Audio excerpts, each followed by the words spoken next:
Ano? Saan mo nakita? Kakain pa ako. Tara. Tayo sa Manila. Full tank natin yan. Sige sir, wala po. Tara, may pagasan dyan? Tara. Ayan si Kuya, nakita ko sa daan.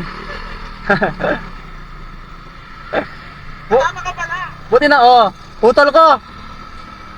Buti nakita mo. Kaya mo.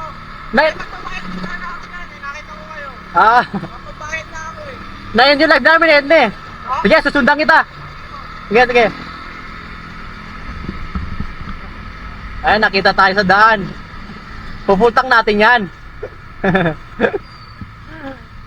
Ayan si Lodi, pupultang natin yung motor na yan. Ano boss, pupultang natin yan o pera? Ano gusto mo? May gas pa naman eh. Gusto mo 300 cash o full tank? Pera na lang. Pera na lang? Problema. O tara, doon tayo sa gilid. Sabi niya, pera na lang daw kailangan niya, ayaw ng full tank. Meron pang gas eh. Palit muna tayo motor. Yun lang. Pwede pa rito? Pwede naman. Ito. Masabang-abang na naman ito sa laman mo. Sige.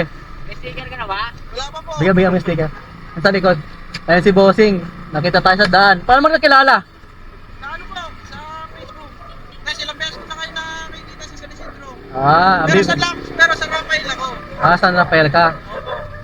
Ay, pumunta ka pa rito? Punta ako, tapos na magbayad dito sa may ano eh. Sa may babuyan eh. Ah. Kaya madadaan ka ng dambakan lang. Kaya diretso ko na.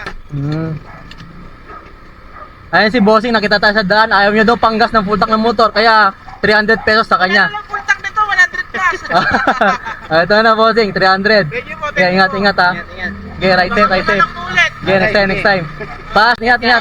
God bless. Ayan si Bossing, na 300 agad. Ayan. Nakita lang sa daan. May 300 kaya ayaw niya pagasan yung motor niya kasi lugi daw siya eh. 100 plus lang daw gas niya eh.